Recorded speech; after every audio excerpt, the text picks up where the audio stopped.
Rookie quarterback Mitch Trubisky got his chance to start in Chicago. The second overall pick showed signs of promise in the Bears' 20-17 loss to the Minnesota Vikings.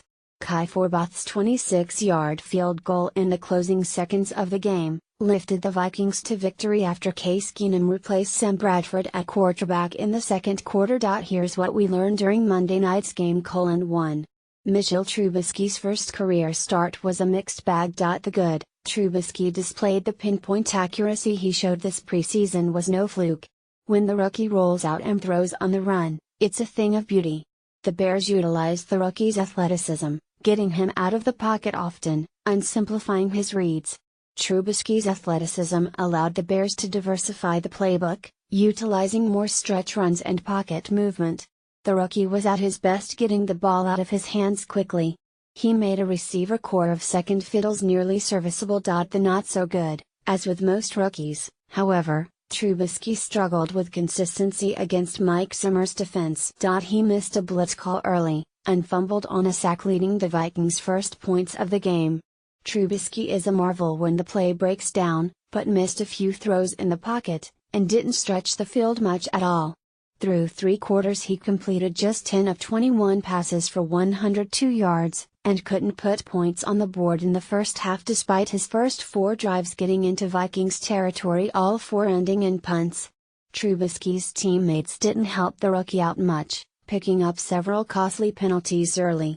His offensive line, particularly tackle Charles Leno, also allowed the Vikings to get consistent pressure in the rookie's face.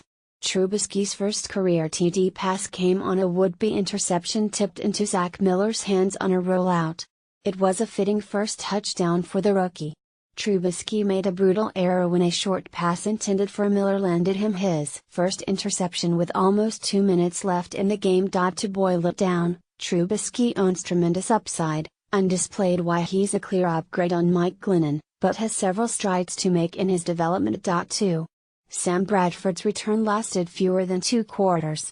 After missing the past 3 games with a knee injury, the wobbly quarterback was yanked from the game on the final drive of the first half in favor of Case Keenum. Bradford didn't look right from the get-go. The veteran signal caller was out of sync with his receivers and made poor decisions, including sitting forever in the end zone and taking a safety. More than anything, Bradford didn't look healthy at all, and was a sitting duck in the pocket for sacks. He was a danger to himself, and his team on the field. Zimmer had no choice but to pull the starter. Bradford finished 5 of 11 passing for 36 yards. 3. The Vikings offense put up 34 total yards on 26 plays with Bradford under center. When Case Keenum took over, the Vikings offense found life. After a token drive to end the half, Keenum remained in to start the third quarter and led a 13-play, 75-yard drive, culminating on a rollout TD toss across his body to tight end Kyle Rudolph. Keenum led back-to-back touchdown drives to open the second half. With Keenum able to dodge rushers, the Vikings offense simply ran better with a backup under center. He finished 17 for 21 passing for 140 yards and a TD.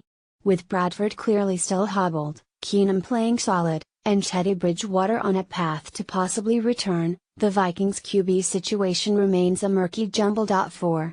The rush to replace Dalvin Cook has begun. Latavius Murray earned the start, and got most of the early carries as the Vikings offense struggled. Then Jerick McKinnon busted out, shouldering Minnesota's offense. The dual threat back ripped off a 58-yard TD run in the second half, totaled 16 carries for 95 yards, and was the Vikings' leading receiver with 6 receptions for 51 yards. McKinnon accounted for 146 of the Vikings' 300 total yards. After sitting behind Adrian Peterson, then being buried behind the dynamic rookie to start the season, McKinnon deserves a shot at the lead role. He's a closer representation to the back the Vikings offense needs than the plodding Murray. 5. The Vikings defense continues to smother opposing offenses. Everson Griffin destroyed Bears blockers all game. The Bears couldn't run the ball early thanks to stout run defense up the gut. The backhand made life difficult for Trubisky. Harrison Smith was thrown at 4 times, per Pro Football Focus, giving up just 1 catch for -3 yards, and earned the game-winning interception. The rookie quarterback didn't even test Xavier Rhodes, who wasn't targeted at all for the first time in his career, per PFF. Zimmer's defense once again proved it can carry an uneven offense to a victory. 6. Speaking of defensive efforts, Bears pass rusher Leonard Floyd played his best game as a pro, earning 6 T.